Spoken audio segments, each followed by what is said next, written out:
بسم اللہ الرحمن الرحیم۔ السلام علیکم۔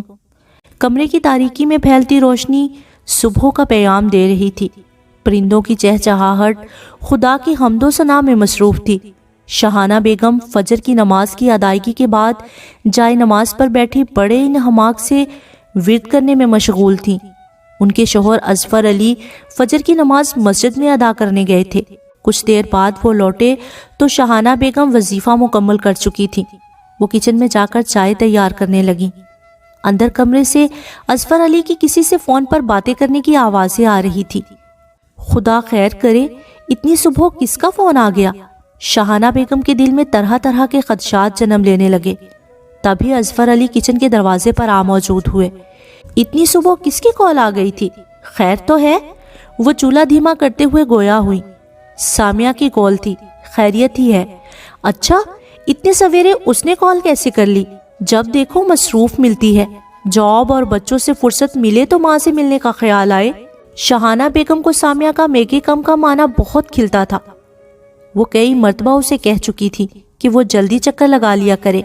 جواب میں سامیہ نے کہا تھا کہ اسے بے وجہ کہیں آنا جانا اچھا نہیں لگتا، جسے سن کر انہیں شدید غصہ آیا تھا۔ انہوں نے اسے کھری کھری سنائی تھی کہ کیا اپنا خون اپنے لوگ صرف ضرورت پڑنے پر ملتے جلتے ہیں؟ پیار، محبت، رشتے ناتے بھی کوئی چیز ہیں۔ شاہانہ بیگم کو یوں لگتا تھا کہ جاب کرتے کرتے سامیہ کا مزاج خشک ہو گیا ہے۔ سامیہ اسفند کے ساتھ آ رہی ہے، رات کے کھانے پر اہتمام کر لینا۔ موبائل پر میسج پڑھتے ہوئے اظفر علی نے اطلاع دی تو چائے کو پیالیوں میں ڈالتی شاہانہ بیگم کا چہرہ خوشی سے کھل اٹھا۔ اچھا، یہ تو آپ نے بہت اچھی خبر سنائی۔ میرا بچوں کو دیکھنے کا بہت جی کر رہا تھا۔ سوچ رہی تھی کہ آپ سے اجازت لے کر کچھ دن ان کے پاس رہ رہا ہوں۔ میری بات تو کراتے؟ وہ بہت جلدی میں تھی۔ میں نے کہا بھی کہ اپنی ماں سے بات کر لو تو کہنے لگی آج تو میں آ رہی ہوں، جی بھر کر باتیں کر لوں گی۔ کتنے دن کے لیے وہ آ رہی ہے؟ شاہانہ بیگم نے چائے کی پیالی ان کی طرف بڑھائی۔ یہ تو میں نے نہیں پوچھا، مگر میرا خیال ہے کہ ہفتہ 10 دن تو رہے گی۔ سال بھر ہو رہا ہے اسے آئے ہوئے۔ اچھا ہے کچھ دن رک جائے، گھر میں رونق ہو جائے گی۔ شاہانہ بیگم کی بات سنتے ہی اظفر علی نے سر اس بات میں ہلا دیا۔ شاہانہ بیگم کو سامیہ کے آنے کی خوشی سے زیادہ اپنے نواسے کی آنے کی خوشی تھی۔ وہ 2 بیٹیوں کی ماں تھی۔ سامیہ ان کی بڑی بیٹی تھی۔ شادی کے بعد وہ لاہور چلی گئی تھی۔ دوسرے شہر میں رہائش ہونے کی وجہ سے وہ بہت کم والدین سے ملنے آتی تھی۔ اظفر علی کے مالی حالات کچھ اچھے نہیں رہے تھے۔ سامیہ نے انٹر کے بعد نرسنگ ٹریننگ حاصل کی تھی۔ شادی سے پہلے کے 2 سال اس نے جاب کرتے ہوئے گزارے تھے۔ شادی کے بعد بھی وہ جاب کر رہی تھی۔ اس کے شوہر اسفند کی تنخواہ اتنی زیادہ نہیں تھی کہ جس میں گھر کی ضرورتیں پوری ہو سکتی۔ چھوٹی بہن زباریہ کی شادی سامیہ کے تعاون سے ہو سکی تھی۔ سامیہ سے جو بن پڑا تھا کیا تھا۔ زباریہ شادی کے بعد باہر چلی گئی تھی۔ اظفر علی ناشتے سے فارغ ہو کر اخبار پڑھنے میں مصروف ہو گئے۔ شاہانہ بیگم گھر کی صفائی ستھرائی میں لگ گئیں۔ اس دوران وہ پڑوس کے گھر میں بھی پتہ آئی تھی کہ سامیہ اور ان کا داماد آ رہا ہے کچھ دنوں کے لیے۔ مقصد یہ جتانا تھا کہ ان کی اسفند سے بنتی ہے۔ 1 سال سے اسفند کے نہ آنے کی وجہ سے کوئی ناراضی نہیں ہے۔ مغرب سے کچھ پہلے باہر رکشہ رکنے کے ساتھ ڈور بیل بجی۔ شاہانہ بیگم جو کچن میں کھانا پکانے میں مصروف تھی، بیل کی آواز سنتے ہی انہوں نے چولہا دھیما کیا۔ کچن سے نکل کر جب وہ گیٹ پر پہنچی تب تک اظفر علی گیٹ کھول چکے تھے۔ اسفند کے ہاتھ میں سوٹ کیس دیکھ کر وہ سمجھ گئیں کہ ان کی بیٹی اور داماد زیادہ دن رکنے کے ارادے سے آئے ہیں۔ اظفر علی نے آگے بڑھ کر اپنے نواسی ابتسام کو گود میں اٹھا لیا۔ اسفند کے سلام کا جواب دیتے ہوئے شاہانہ بیگم نے اس کا حال چال پوچھا۔ اسفند اظفر علی کے بڑے بھائی کا بیٹا تھا۔ چچی کی خیریت دریافت کرنے پر اس نے سر ہلانے پر اکتفا کیا۔ شاہانہ بیگم کو اس کے رویے سے تکلیف ہوئی۔ وہ زیادہ گھلتا ملتا نہیں تھا۔ سامیہ کی 5 ماہ کی گول مٹول بیٹی شہرینہ کو نانی نے فوراً لپک کر ماں کی گود سے لے لیا۔ رات کا کھانا تیار تھا۔ 1 گھنٹے بعد شاہانہ بیگم نے کھانا دسترخوان پر لگا دیا۔ چکن کڑھائی کے ساتھ رائتا اور سلاد تھا۔ ابتسام نانی کی گود میں بیٹھا ہوا تھا۔ شاہانہ بیگم گوشت کو روٹی سے توڑ کر اسے کھلانے لگی تو اس نے کھانے سے انکار کر دیا۔ نانو، آپ نے چاول نہیں بنائے؟ کمرے میں یک لخت خاموشی چھا گئی، جسے سامیہ نے توڑا۔ ابتسام، تم کل چاول کھا لینا، آج روٹی کھا لو۔ گھر میں بھی تم روز چاول نہیں کھاتے ہو۔ بالکل جھوٹ، میں تو روز چاول کھاتا ہوں۔ وہ چپ رہنے والوں میں سے نہیں تھا۔ شاہانہ بیگم نے اظفر علی سے کہا وہ ابھی دودھ لینے جائیں گے تو باہر سے فرائیڈ رائس لیتے آئیں۔ اظفر علی کھانے سے فارغ ہو کر دودھ لینے کے لیے نکلنے لگے تو گیٹ سے آواز دے کر پوچھنے لگے، کتنا دودھ لینا ہے؟ شاہانہ نے سامیہ سے پوچھا، ابتسام کے لیے کتنا دودھ لینا ہے؟ 2 کلو لے لیں، یہ کھانا تو برائے نام ہی کھاتا ہے۔ یہ سنتے ہی شاہانہ بیگم کا چہرہ بجھ سا گیا۔ اس لمحے سامیہ نے خود کو قصوروار محسوس کیا۔ سامیہ کے بچپن سے لے کر اب تک گھر میں آدھا لیٹر دودھ آتا تھا، جس میں صبح و شام کی چائے بننے کے بعد کچھ بچ جاتا تھا، جو امی رات کو ابو کو دے دیتی تھی۔ دونوں بہنوں کو دودھ پینے کو اس وقت ملتا جب وہ بیمار ہوتی تھی۔ صبح ناشتے میں پراٹھے سے چائے کے دونوں والے کھانے کے بعد ابتسام نے دودھ مانگا۔ سامیہ اٹھ کر کچن میں گئی اور فیڈر میں بھر کر ابتسام کو دیا۔ اس نے لیٹ کر ایک ہی سانس میں سارا فیڈر خالی کر دیا۔ شاہانہ بیگم نے مشورہ دیا، سامیہ اسے کھانا کھلایا کرو، روٹی کھائے گا تو کچھ موٹا ہوگا، 3 سال کا ہو گیا ہے، قد کے لحاظ سے جسم کتنا سوکھا ہوا ہے۔ یہی تو میں سامیہ کو کہتا ہوں، مگر یہ میری سنتی کب ہے؟ ابتسام کھانے پینے کو کچھ مانگے اور یہ انکار کر دے، ایسا ممکن نہیں۔ سامیہ کی بجائے اسفند نے جواب دیا۔ شاہانہ بیگم نے سامیہ کو گھورا۔ وہ امی کو کیسے سمجھاتی کہ وہ اپنے بچوں کی خواہشات کو پورا کر کے دراصل اپنے بچپن کو خوشحال گزار رہی ہے۔ بچپن میں ناشتے میں اسے چائے روٹی کے علاوہ ملا ہی کیا تھا؟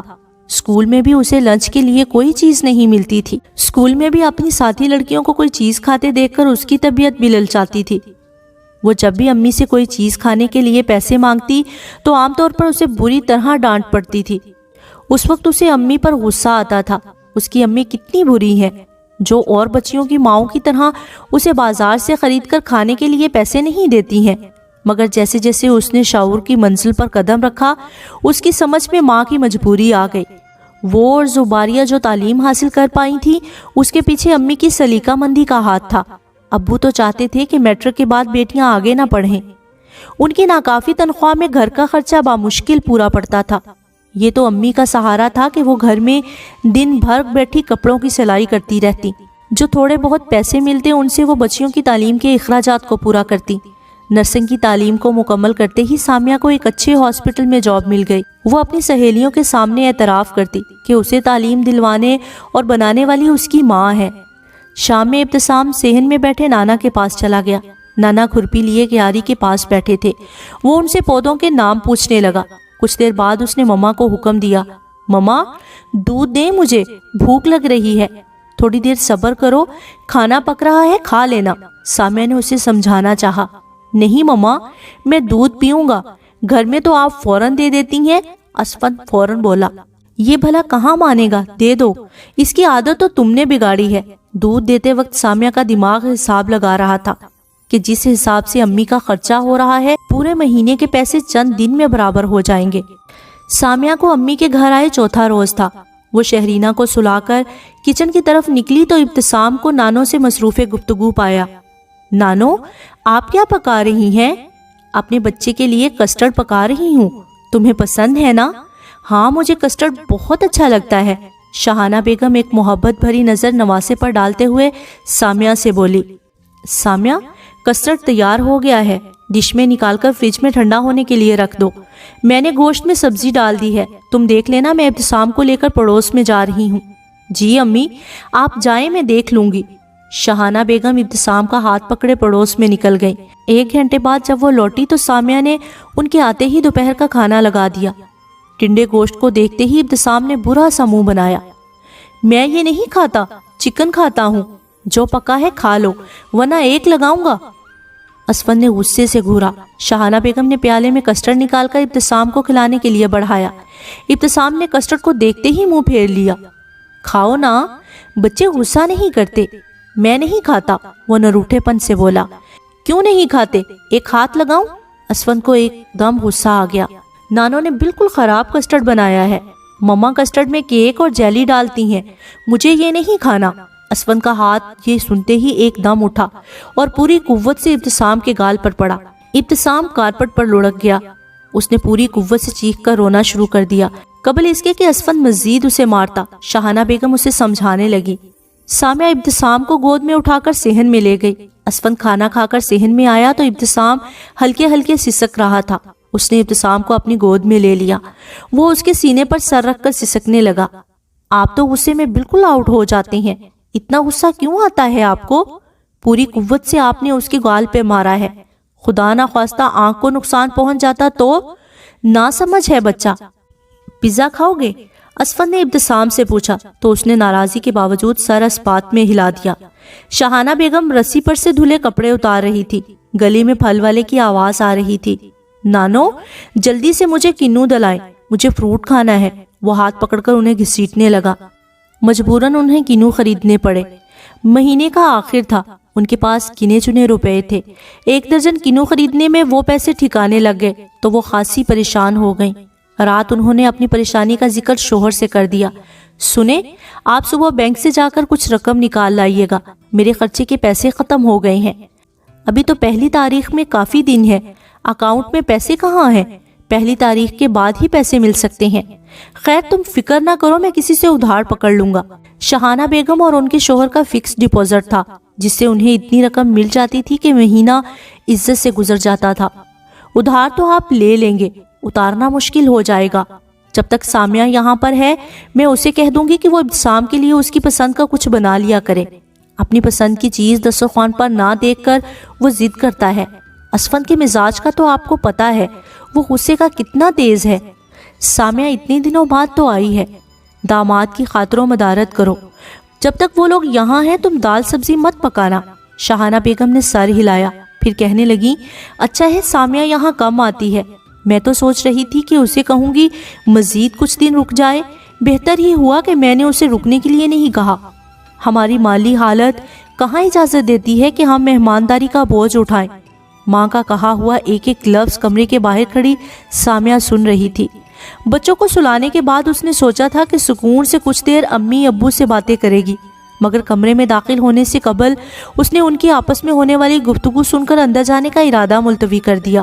واپس پلٹ کر وہ اپنے کمرے میں پہنچی تو خاصی دیر تک سوچتی رہی کہ امی کو خرچ کے لیے کچھ روپے دے دوں، لیکن روپے دینے کی اس میں ہمت نہیں تھی۔ امی اس میں اپنی حد تک محسوس کرتی۔ امی کو کتنا شوق اور ارمان تھا کہ وہ اپنے بچوں اور شوہر کے ساتھ کچھ دنوں کے لیے یہاں آ کر رہے۔ اب امی اس کے یہاں آ کر رہنے کی وجہ سے پریشان تھی۔ اسفند سامیہ کی کیفیت سے بے خبر گہری نیند میں تھا۔ شہرینہ نیند میں قسمت آئی تو سامیہ اسے تھپکنے لگی۔ شہرینہ کو محویت سے دیکھتے ہوئے جاگتی آنکھوں سے اسے مستقبل کے چھوٹے چھوٹے منظر نظر آئے۔ شہرینہ بڑی ہوگی، شادی کے بعد وہ اپنے بچوں کے ساتھ اس کے گھر رہنے آئے گی، تب شاید وہ بھی امی کی طرح۔ نہیں، اس نے آگے کے مناظر آنکھوں سے مٹا دیے۔ صبح ناشتے سے فارغ ہوتے ہی اس نے گھر والوں کو بتا دیا کہ وہ واپس جا رہی ہے۔ شاہانہ بیگم نے رسمی انداز میں کہا، اتنی جلدی؟ ابھی کچھ دن تو رکتی، پچھلی بار بھی تم 15 دن رہنے کے ارادے سے آئی تھی اور 1 ہفتے میں ہی چلتی بنی تھی۔ اسفند بیٹا کچھ دن مزید رکتے؟ وہ اسفند کی طرف دیکھ رہی تھی۔ چچی میں کیا کروں، آپ کی بیٹی سیمابی فطرت کی حامل ہے۔ محترمہ نے صبح اٹھتے ہی مجھے حکم دے دیا، بقول ان کے امی ابو سے مل لیا ہے، کچھ دن کی جو چھٹیاں باقی ہیں یہ آؤٹنگ کے مزے لے کر گزارنا چاہتی ہیں، میری ان کے آگے چلتی کہاں ہے؟ سامیہ نے فوراً بات بنا دی، امی میں جاب میں اتنا مصروف رہتی ہوں کہ بچوں کو باہر گھمانے پھرانے کا موقع ہی نہیں ملتا۔ مل تو لیا آپ لوگوں سے، اگلی بار آؤں گی تو زیادہ دن رہوں گی۔ شاہانہ بیگم نے رکنے کے لیے مزید اصرار نہیں کیا، وہ تو دل میں خدا کا شکر ادا کر رہی تھی کہ مہمانداری کے لیے وہ مقروض ہونے کی زحمت سے بچ گئیں۔